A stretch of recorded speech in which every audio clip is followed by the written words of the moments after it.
बोलो श्री प्राणनाथ प्यारे की जय। श्री सद्गुरु महाराज की जय। श्री बाईजूराज महारानी की जय। श्री तारतम सागर कुलजम स्वरूप श्री मुखवाणी ग्रंथ श्री प्रकाश गुजराती प्रकरण 4 चौपाई 47 47 से क्रमशः आगे चले। हवे साथ खोली काढूं आवार तेता तमने में कहो परकार। श्री सुंदर बाई तणो अवतार पूर्ण आवेश दीधो आधार। पूर्ण आवेश दीधो आधार। श्री प्राणनाथ प्यारे की जय।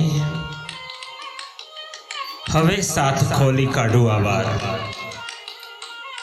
आप सदगुरु हादी महानुभूति के सागर श्री विजयाभिनंद बुद्ध निष्कलंक अवतार श्री इंद्रावती स्वरूपा महामती स्वामी श्री प्राणनाथ जी ब्रह्म सृष्टि सुंदर साथ जी को प्रकाश गुजराती ग्रंथ में ब्रह्मात्माओं को ब्रह्म ज्ञान का महत्व और तारतम्य की लीला की रहस्य खोलते हुए कहते हैं। गांगरी भाई को निजानंद स्वामी धनी देवचंद्र जी महाराज प्रथम मुलाकात में ही अपने दिल के भाव व्यक्त करते हैं। गांगरी भाई की आत्मा की पहचान करवाई। आप धनवाई की आत्मा हो, जैसे आप हो वैसे ही 12,000 ब्रह्मात्मा इस संसार के मायावी खेल में खेल देखने आई हैं। और मुझे धनी ने परमधाम से अपने आवेश युक्त होकर के यहाँ ब्रह्मात्माओं को जगाने के लिए भेजा है। अब मेरा यही कर्तव्य है। यहाँ चौपाई में लिखा है हवे साथ खोली काढू। अब मेरे को साथ को ढूंढना है। इस माया के संसार में अपने आप का स्वयं भान भूल चुकी आत्माओं को ढूंढ कर मुझे इनको परमधाम में जगाना है। इस प्रकार श्री देवचंद्र जी ने गांगजी भाई से लीला वृतांत कहा कि अब मैं साथ को इस तरह चमत्कार के साधन से ढूंढ निकालूंगा, क्योंकि श्री सुंदरबाई का अवतार देवचंद्र जी के रूप में हुआ है। उनको धामधनी प्रीतम ने अपना पूर्ण आवेश दिया है। आपण ने तेड़वा आविया साथ ऊपर छे पूर्ण दया। आप श्री इंद्रावती की आत्मा महान बुद्धि के सागर ब्रह्म सृष्टि सुंदर साथ को समझाते हुए कहते हमारे लिए निजानंद स्वामी देवचंद्र जी सुंदरबाई के रूप में ब्रह्मात्मा को जगा करके परमधाम में लेने के लिए गुजराती में लिखते हैं तेड़वा आविया, हमें लेने आए हैं। और आपके हृदय में परमधाम के आनंद स्वरूपा श्यामा महारानी जो राज्य के जोश के संयुक्त है,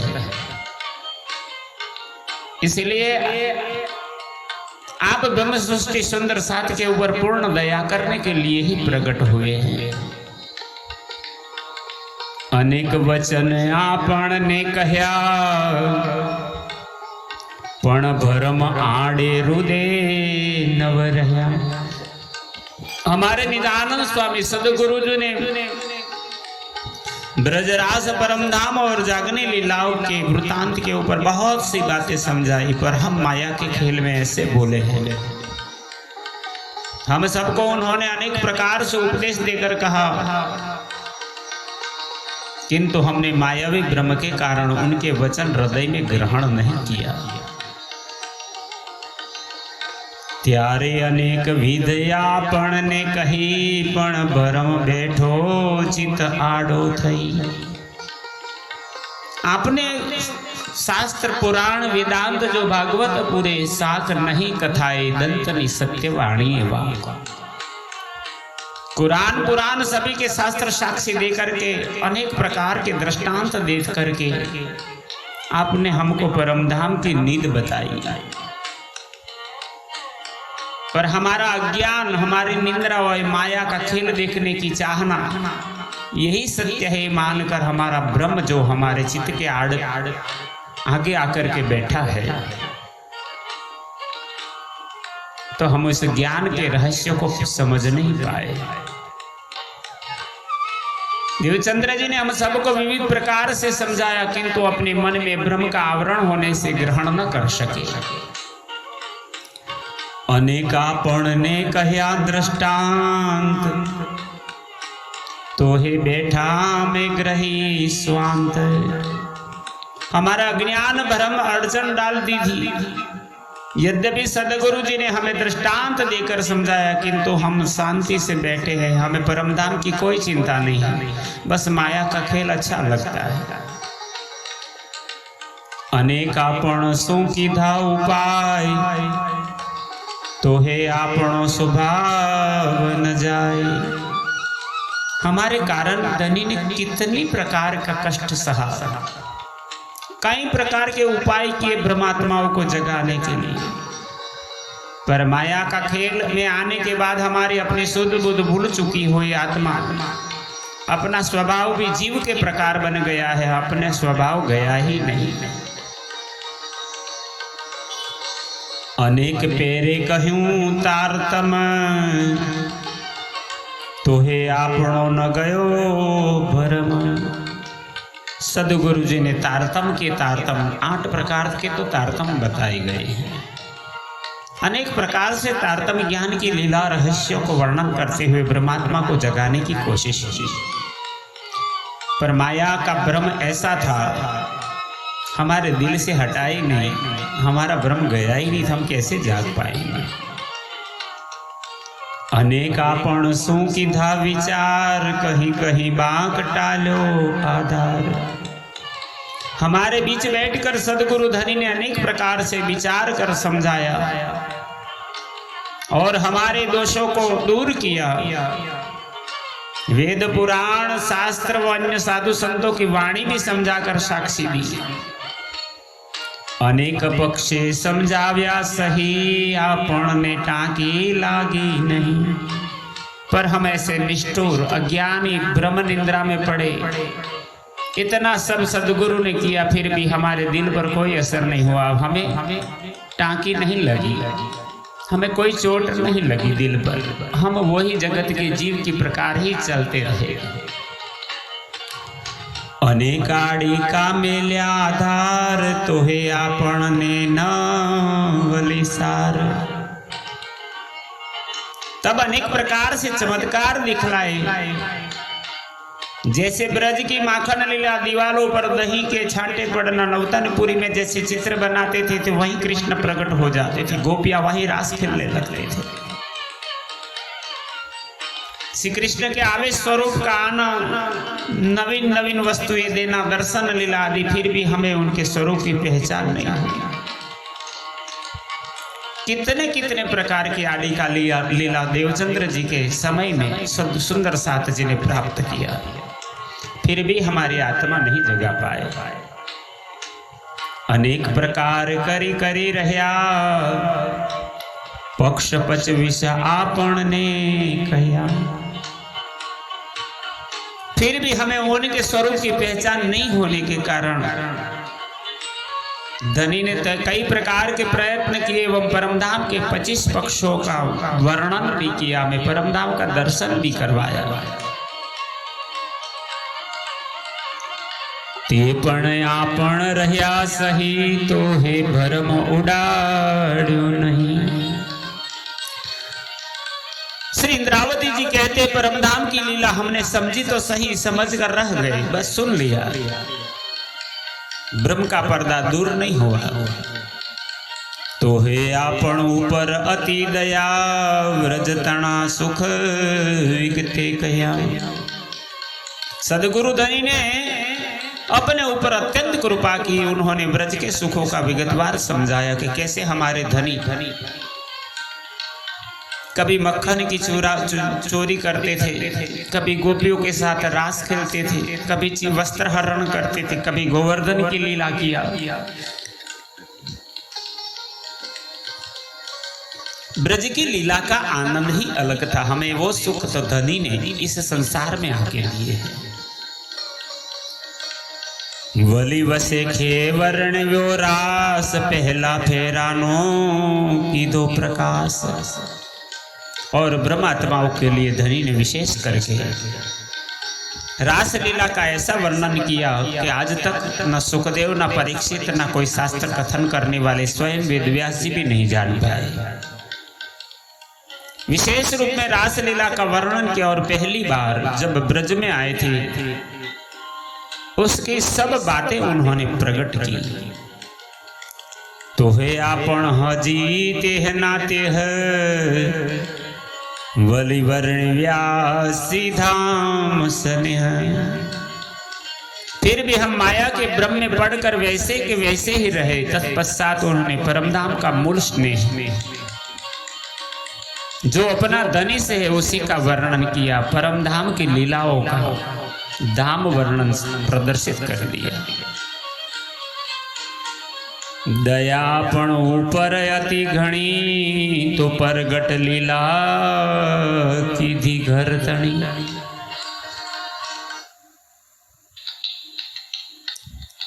इस प्रकार सदगुरु जी की हम सबके ऊपर बड़ी कृपा है कि उन्होंने अपने अखंड परमधाम की सब लीला प्रकट की।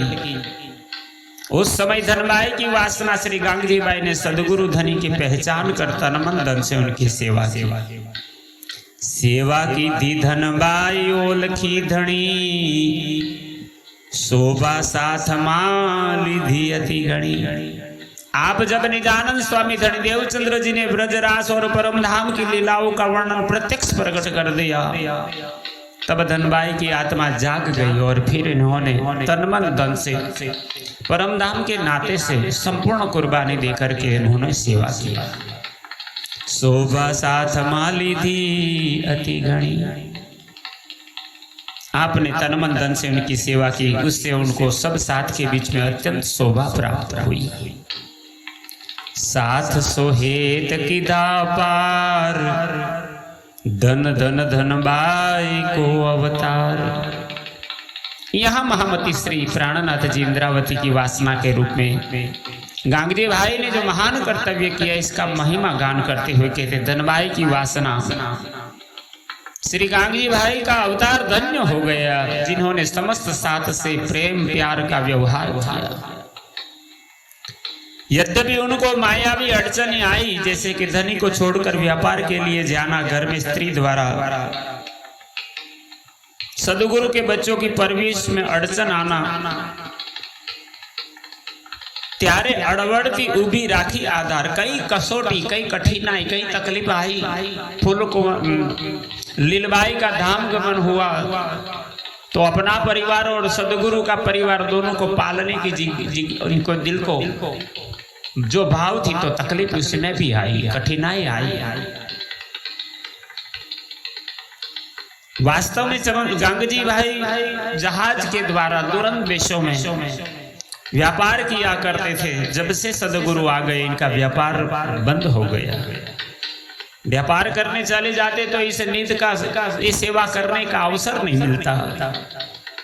तो यहाँ गांगजी भाई की आर्थिक परिस्थितियों में भी अड़चन आई और गांगजी भाई ने पूरे तनमन धन से अपना आपा डारा वहां कुर्बान हो गए। बेहवट पूरा खमाए नहीं, त्यारे बाह ग्रही ने काड़ी सही। इस कठिन अथाह मोह सागर के प्रवाह से बचना कठिन है, किंतु सदगुरु धनी ने गांगजी भाई के हाथ पकड़कर अपना सहारा देकर माया से बाहर निकाला। पण नवली सुध आपण ने के में मोह जल गुण नव मुक्यो हमें। इतना जानकर भी हम सब ने इस मायावी गुणों को नहीं छोड़ा और हमें उनकी पहचान दी कि हमारे सदगुरु बन करके हमारे धनी स्वयं आए थे। त्यारे वढ़्या पण सुपोतावट करी तो हे भरम निंद्रा नवमुखी पर हरी। त्यारे वढ़्या तब सदगुरु ब्रह्म आत्माओं को डांटने लगे, रोष भी प्रकट किया, ब्रह्म आत्माओं के ऊपर क्रोध किया, पर अपनापन था दिल में। ये बात बहुत बड़ी है। सदगुरु ने अपनापन समझ करके ब्रह्म सृष्टि के ऊपर अपना रोष प्रकट कर दिया। तो हे ब्रह्म निंद्रा नवमुखी पर, फिर भी हमारे अंदर में तो कोई इतना फर्क नहीं आया ब्रह्मात्माओं में, लेकिन हमारे संदेह नहीं मिटे। तब उन्होंने आंसू बहाकर अनेक प्रकार से कहा, त्यारे अनेक पेरे आंसू वाली ने कहूं पणेणे समय में काई नव लयूं। अरे हमारे कारण सदगुरु जी रोए, बिलखे, अपने आप को बहुत प्रताड़ित किया। ब्रह्म आत्माओं को जगाने की चिंता में वो रोते थे, बालाजी से प्रार्थना करते थे। त्यारे वली धणी की दो विचार जे साथ घेर तेड़ी जावो निर्धार। त्यारे वली धणी की दो विचार। तब श्री देवचंद्र जी अपने हृदय में बैठे धनी का आदेश को सिरोधार्य कर लिया। बस सभी सुंदर साथ को लेकर के आप परम धाम में आ जाओ, जे साथ घेर तेड़ी आवो निर्धार। सदगुरु जी ने विचार किया, मुझे तो साथ को बुलाकर संदेश से दे वापिस अपने अखंड परम धाम जाना है, इसलिए सुंदर साथ के लिए अपने आप को कुर्बान करने की सोच ली। त्यारे संवत 17-12 वर्ष भादरवो मास अजवालो पक्ष। श्री इंद्रावती जी कहते हैं, इस ही ब्रह्म सृष्टि के कारण संवत 1712 में भादरवा मास चतुर्दशी को आप निजानंद स्वामी ने परम धाम में अपनी सुरता को जोड़ दिया। धनी से प्रार्थना किया, इन सभी सुंदर साथ को चरणों में बुला लो, आप मुझे भी शरण में ले लो। और वही धाम गमनंतर ध्यान की लीला का अवसर आया। चतुर्दशी बुधवार थई सनंदे सर्वे बिहारी जी ने कही। मध्य रात पछी की धोपरियाण बिहारी जी ने काई खबर थई जान। आप श्री इंद्रावती जी कहते, तब फिर अंत में सदगुरु जी ने विचार किया, मुझे तो साथ को बुलाकर संदेश दे वापिस अपने अखंड परम धाम जाना है। इसीलिए संवत 1712 में शुक्ल पक्ष भादो मास चतुर्दशी बुधवार के दिन श्री बिहारी जी को सबसे आगे की व्यवस्था समझाई और मध्य रात उपरांत इस संसार से अंतर्ध्यान हो गए। किंतु श्री बिहारी जी को इनकी थोड़ी सी भी पहचान हुई, अर्थात अभिष्ट शुद्ध नहीं आई। हूँ तेणे समय थई बैठी अजान, मुने फजित गिनाने की धी निर्वाण। आप श्री इंद्रावती जी के आत्मस्वरूप महामती प्राणनाथ जी ब्रह्म सृष्टि को कहते हैं, उसी दिन उस पल इस घड़ी की क्या बात कहा। श्री इंद्रावती जी कहती है कि देवचंद्र जी ने धाम चलते समय मैं अज्ञानी रही, मैं सोई रही, मेरे ज्ञान ने ही मेरी फजीहत करा दी। मुने फजीहत गिनाने की दी निर्वाण। घेर थी तेड़ी मुने दी थी निध, तो हे न मुकी जीवे मोहजल बुध।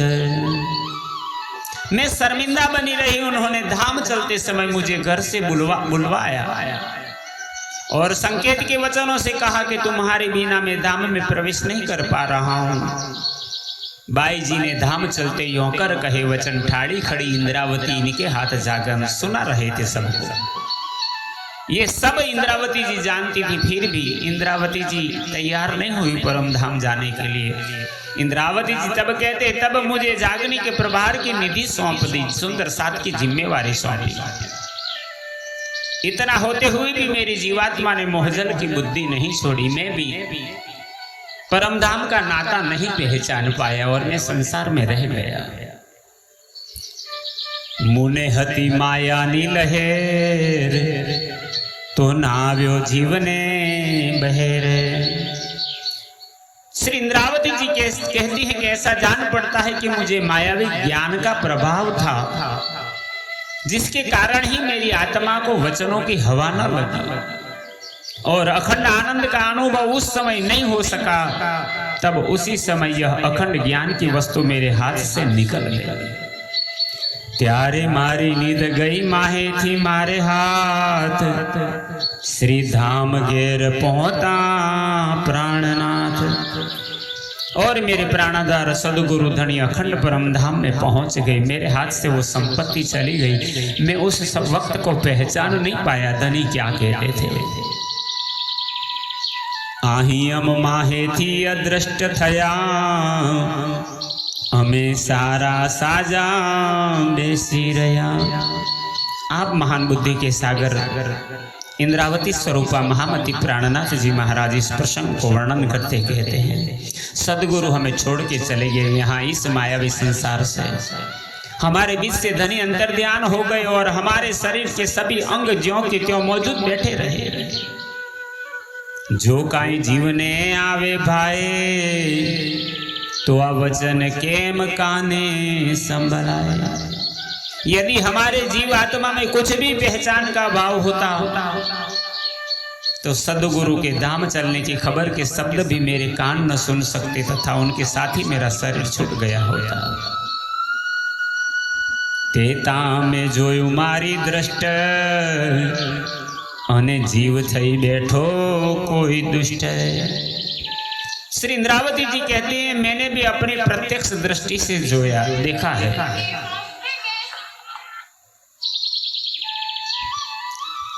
कि सबसे दुष्टता तो मेरा ज्ञान था, मेरी बुद्धि थी। वो जीव दशा में बैठ करके इतना दुष्ट बन गया कि सदगुरु का वियोग भी हो गया और वो जिंदा रहा। नहीं तो एवड़ो विछोड़ो केम खमाय, पण दुष्ट भरम बैठो मन माय।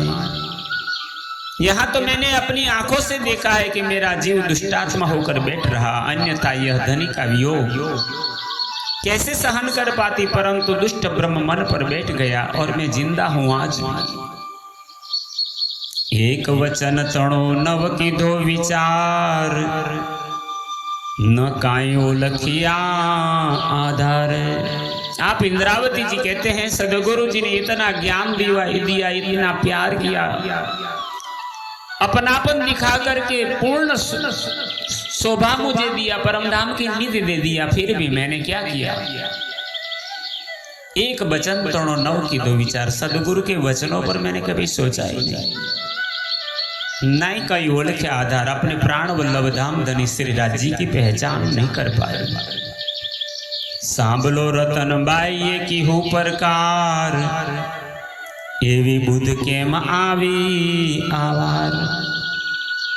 मैंने सदगुरु धनी के एक भी वचन का विचार नहीं किया, सदगुरु प्राणाधार धनी की सही पहचान नहीं की।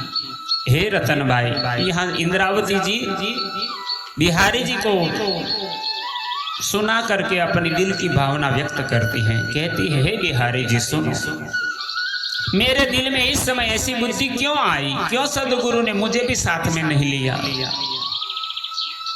एणे समय अमने शू थयूं, सगाई तणो सुख काई नव लयूं। अपने आप को विलाप करते हुए कहते हैं इस समय मुझे क्या हो गया, मैंने परमधाम की भी पहचान नहीं की, परमधाम की आत्मा से भी नाता नहीं जोड़ा। हमारी सगाई कहाँ रही, कौन गुरु कौन शिष्य, तो हमारे सदगुरु थे, धनी, पर मैं इनका सुख नहीं ले पाया। जोरे बहनी अमे एम का थया, एवड़ा दुख अमे खमीने रहा। श्री इंद्रावती जी रुदन करती हुई बिहारी जी से कहते हैं, जोरे बहनी हमें ऐसे क्यों हुटीट हो गए, कहाँ गई थी हमारी तारतम ज्ञान की बुद्धि। इतना सारा सदगुरु का विरह वियोग का दुख था, फिर भी मैं जिंदा रहा, क्यों मैं इतना सहन करके यहाँ बैठा रहा, जिससे वह अखंड सुख न मिल सका और ऐसी जुदाई का दुख सहन करने के संसार में मैं रह गई।